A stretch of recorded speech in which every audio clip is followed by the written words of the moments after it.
L'aventure de la presse yiddish.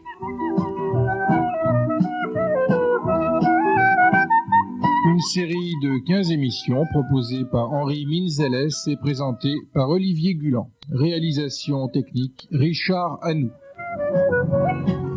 Une série réalisée avec le concours de la Fondation Doron. Henri Minzeles, bonjour. L'aventure de la presse yiddish. Bonjour. C'est notre dernier rendez-vous aujourd'hui, le dernier épisode de ce feuilleton en 15 épisodes. La presse yiddish en 1990. Alors, tout de suite, un truisme, une évidence. Le lectorat a considérablement baissé. Oui, en l'espace de 50 ans, ça a baissé comme une peau de chagrin en raison d'événements extérieurs et intérieurs.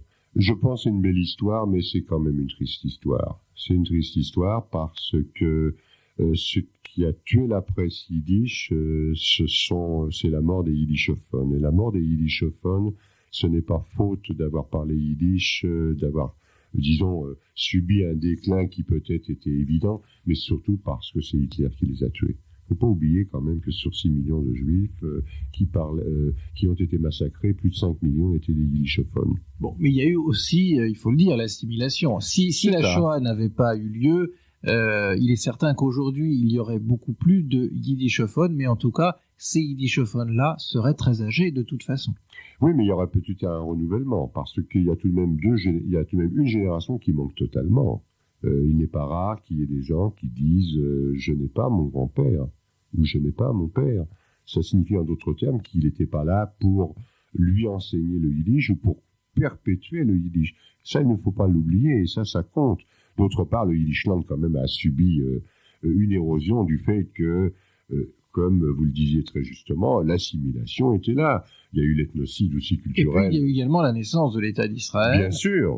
Qui a privilégié l'hébreu. Oui, mais ça, je ne dirais pas que c'est pas ça, c'est pas un coup de boutoir très dur. C'est un coup de boutoir, c'est vrai, mais c'est aussi l'ethnocide culturel qu'il y a eu en Union soviétique, n'est-ce pas? Donc il y a une conjugaison de facteurs. C'est une langue qui a été quand même très maltraitée. Et le lectorat s'en est ressenti, puisque il faut d'abord dire qu'il y avait plus de 10 millions de yiddishophones à la veille de la Seconde Guerre mondiale. Je ne sache pas qu'il y en ait beaucoup plus qu'1,5 million, en considérant que les principaux foyers actuels sont aux USA et en Israël. Et puis quand on parle des yiddishophones, il faut prendre ça dans plusieurs sens.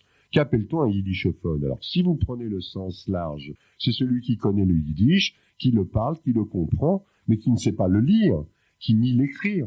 Ce n'est pas le lectorat yiddish. Le lectorat yiddish ne se recrutera pas dans un yiddishophone au sens large. Si vous prenez le sens normal, c'est celui qui parle le yiddish, le lit parfois. Là, vous trouverez parfois des lecteurs yiddish. Mais en fait, il faut prendre le sens étroit. Et le sens étroit, c'est celui qui pratique le yiddish dans la vie courante, dont c'est la langue vernaculaire, qui le lit, qui l'écrit. Donc c'est là qu'on trouve stricto sensu le lectorat. Moi, je me situe personnellement entre le sens normal et le sens étroit. Je veux dire que, je sais le lire, pas très bien, mais je sais l'écrire. Vous êtes très modeste. Disons que je sais cela, mais je suis dans la frange de ce lectorat-là. Or, c'est-à-dire que vous ne le parlez pas vous ne le comprenez pas, vous ne l'écrivez pas en tout cas comme le français. Non, pour moi c'est une langue qui a été apprise. Mais enfin, mon itinéraire n'est pas important. Mais c'est-à-dire, je traduis, pour bien connaître le yiddish, il faut l'utiliser tous les jours. Il faut que ce soit la langue vernaculaire. Alors, quelques mots sur le profil de cette presse yiddish en 1990. C'est un profil bas. C'est-à-dire qu'il n'y a plus de quotidien hormis Unser Wort, si l'on peut dire que Unser Wort est un quotidien, il paraît. Un quotidien qui paraît 4 fois par semaine. 4 fois par semaine. Alors je dirais plutôt un quadrille hebdomadaire. Mais il y avait des journaux qui paraissent, par exemple, le Vorwärts paraissait, avant la guerre, 7 jours par semaine. Par 6, 7, tout le temps. Bon, alors actuellement, en France... Alors actuellement, il y a donc en France il y a effectivement Unservort. On peut dire en Argentine, il y a... il y a également en France un certain nombre de publications comme Neue Presse qui continuent. Neue Presse, c'est plutôt... très épisodiques. Très épisodique. Je ne sais pas si ça paraît tous les mois. Il y a Unservort qui est notre chemin, qui est le journal des juifs religieux. Il y a Unser Stimme qui est plutôt socialiste juif de tendance bundiste et qui paraît tous les mois. Unservort, que je crois, doit paraître tous les 15 jours à peu près. C'est tout ce qu'il y a sous le plan de la presse. Alors à l'étranger, c'est surtout le Vorwärts. Le Vorwärts tire encore à 30 ou 35 000 exemplaires. On ne sait pas exactement combien, mais il est devenu hebdomadaire. J'ai d'ailleurs visité le Vorwärts. C'est très drôle très drôle. C'est-à-dire, c'est à la fois très archaïque et il y a déjà, ils ont acheté des ordinateurs, ils commencent à se mettre en photocomposition. Il y a encore 3 ou 4 journaux. Je ne sais pas si le Morgenfreit paraît toujours. Il y a en Amérique du Sud, enfin en Amérique latine, disons, il y a au Brésil, il y en a plus, ou alors ce sont des journaux épisodiques. Il y en a encore en Argentine, il y a un hebdomadaire. En Australie, je crois que c'est un journal plus ou moins épisodique également, par intermittence. Et en Israël, il y en a un qui s'appelle les Letzte Neues, qui est un journal qui paraît, je crois aussi 3 ou 4 fois par semaine, et qui était d'ailleurs un bon journal, et qui est un journal Letzte Neues, dernière nouvelle, n'est-ce pas? Mais c'est à peu près tout. Il y en a d'autres, mais ça peut représenter 50 journaux, 60 journaux.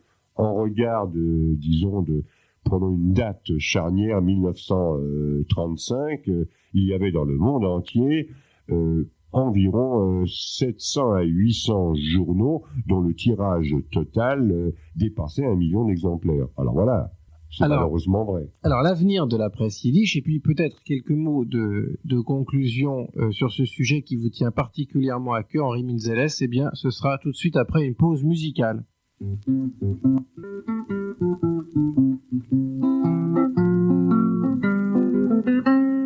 Gegangen ist ein Ingele, im Wald zwischen Sangen, und hat ein kleines Fegele, ein Schwelberle gefangen.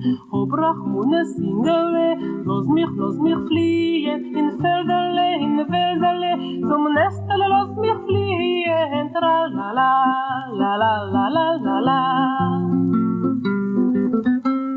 Du bist gefangen, Federle, ich will dich nicht verlosen. Ich mach vor dir ein Nestele von Federle, von Großen, von Federle, von Weichinke. Ich will dir bringen Essen, dus Federle, du möchtest dich schon vergessen. Tra la la, la la la la la la. Oi hob Rachmune Singele, ich hob an alte Mame, und weinen wird die Mame schien, wenn ich will ihr versommen. Rachmune so do Singele, auf Tränen alte Mames, nu fliege Fegele, und ich mit ihr zusammen. Tra la la, la la la la la la, la la la la. La la la la la la la la la la la la la. Henri Minzeles, la presse yiddish, déclin ou renouvellement? Je ne peux pas donner de réponse bien affirmative. Je pense d'abord à un déclin et je pense en même temps à un renouvellement, parce que les phénomènes sociologiques, c'est pas comme une règle de calcul ou c'est pas comme un problème arithmétique, 2 et 2, ça fait 4 et puis on a tout dit. On ne peut pas dire autant de la sociologie juive et on ne peut pas savoir. On ne peut pas savoir parce que c'est fonction de toutes sortes de facteurs qui nous échappent à l'heure actuelle et tout le monde sait que les démographes, par exemple, se trompent particulièrement. On disait en France, avant la Deuxième Guerre mondiale, qu'il y avait moins de 40 millions de Français et que ça allait de mal en pis. Or, actuellement, il y a quand même plus de 55 millions de Français. Alors, va savoir. On dit aussi que le yiddish est mort. Je crois que je l'ai dit au début d'une émission avec Gladstein qui citait cette anecdote que, en général, c'était les médecins qui se penchaient sur le sort du yiddish, qui tâtaient le pouls et tout ça, et c'était toujours les médecins qui mouraient avant. Alors, on n'en sait rien. C'est difficile à cerner. Il s'agit d'être lucide. C'est vrai que le lectorat total actuellement dans le monde entier doit péniblement dépasser 500 ou 600 000 personnes. Et encore, je pense que... mais Mais on ne peut pas, rien n'est définitif. Il y a à l'heure actuelle, il y a un professeur de yiddish que j'estime beaucoup, qui s'appelle Yitzhak Niborski, qui a écrit d'ailleurs dans la revue que je dirige, Combat pour la diaspora, un article où il explique très bien, sous la forme d'une interview, que le yiddish, c'est quelque chose qui est assuré d'une certaine pérennité. Et il le dit aussi d'une autre raison. Pour être juif, il faut que l'on connaisse au moins une des deux langues juives.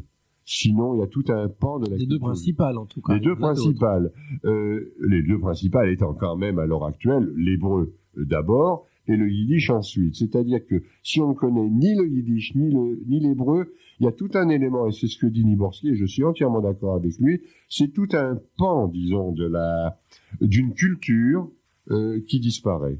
Pas d'une culture forcément laïque, ça n'a rien à voir. Envers, ce sont les juifs religieux qui parlent le yiddish. Le problème n'est pas là.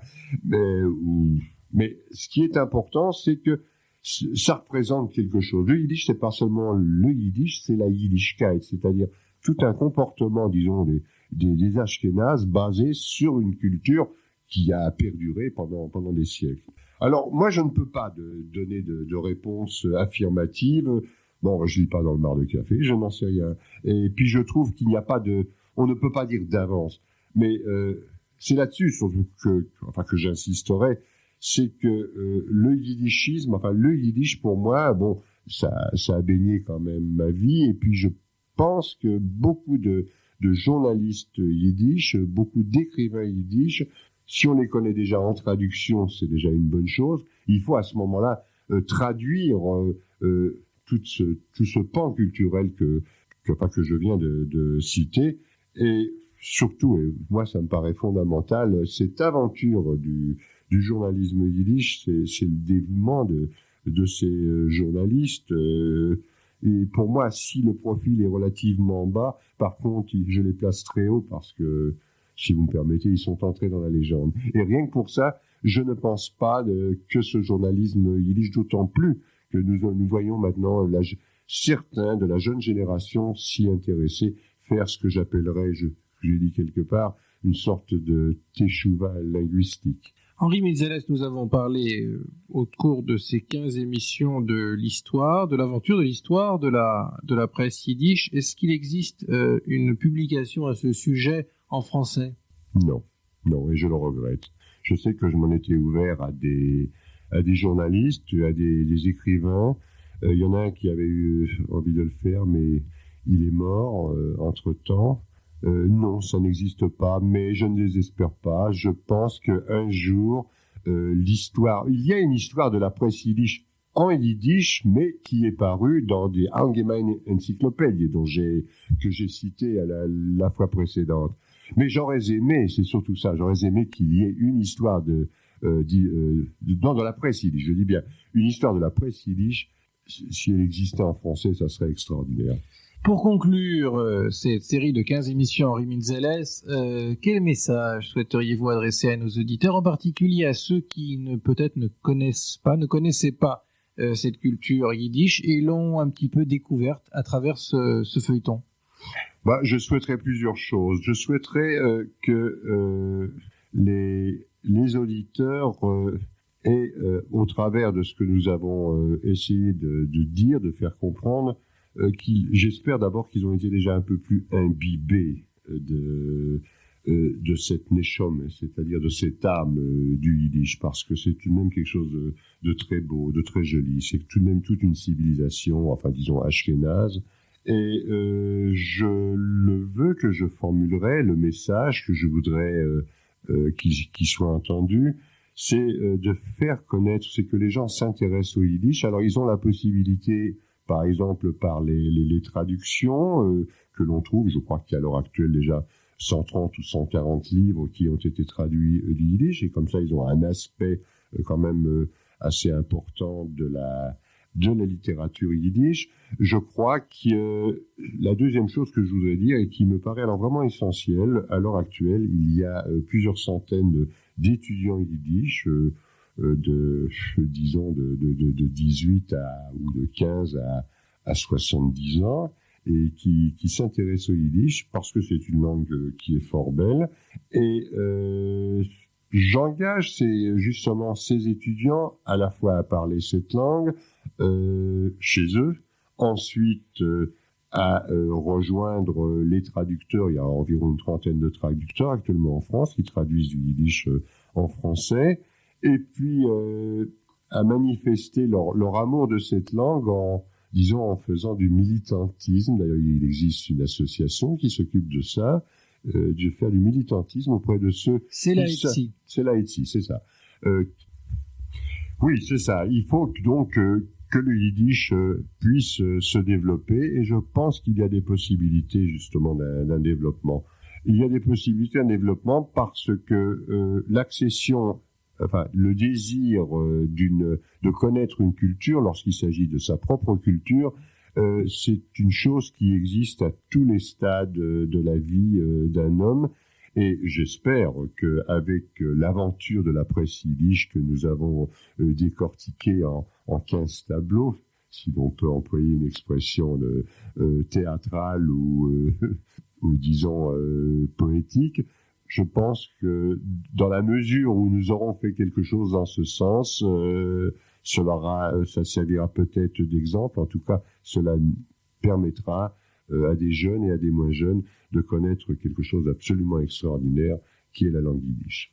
Je voudrais encore délivrer un dernier message concernant le journalisme yiddish et notamment montrer en témoignage de la vitalité de cette presse. Ainsi, il y a quelques mois, le dernier en date des journaux yiddish s'est créé à Vilnius. C'est un mensuel. Il s'appelle Yerushalem Delita, c'est-à-dire la Jérusalem de Lituanie. Il est inutile d'insister sur l'importance que Vilno, Vilnius, Vilna, c'est-à-dire Vilnais, la Yerushalem Delita, a eu dans le temps. Et je peux dire à ce sujet que la presse yiddish, c'est quelque chose d'absolument imprévisible. Maintenant, il y a une deuxième chose que je voudrais aussi dire, c'est concernant les sources. Il est certain qu'au cours de ces 7 heures d'émission, où nous avons évoqué les différents problèmes qui se sont posés à la presse yiddish, à la fois dans le temps et dans l'espace, j'aurais aimé, parce qu'on me l'a demandé, donner les sources qui ont permis que ce travail soit mené à bien. Alors, elles sont variées. C'est à la fois une monographie à l'Université de Jérusalem, c'est Judaïka qui paraît en anglais, ce sont les travaux de Noer Grus à la Bibliothèque nationale, de Vera Salomon à l'Institut Yiddish à l'Université de Jérusalem, une étude de Yitzhak Chatzky, et j'en ai dit un mot, c'est die Geschichte von die Jiddische Presse, Bayin, c'est-à-dire l'histoire de la presse yiddish, qui est apparue dans l'Allgemeine Enzyklopädie, tome G. Il y a les travaux de Tsanin, il y a un numéro de Our Press, notre presse, la fédération des journalistes yiddish et qui paraît à Tel Aviv, et puis il y a aussi ma documentation personnelle. Tout ça pour vous dire que ça ne s'est pas fait comme ça et qu'il a fallu compulser un certain nombre de documents. Mais je voudrais surtout terminer, et là je dis terminer in fine, par un hommage à un homme, et je peux dire que je dédie cette série d'émissions à un regretté journaliste que j'ai bien connu et qui s'appelle Arne Thorn. Arne Thorn a dirigé aux USA le mensuel Les Freie Arbeiterstimme.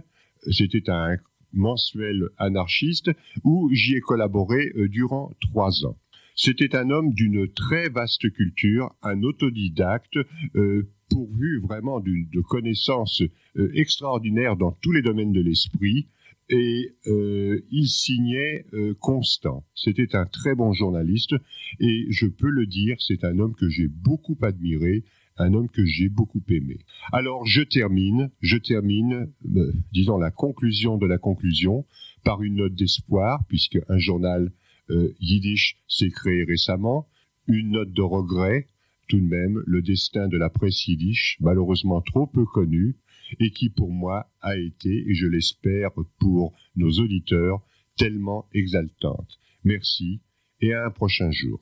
Henri Milzeles, merci et à bientôt.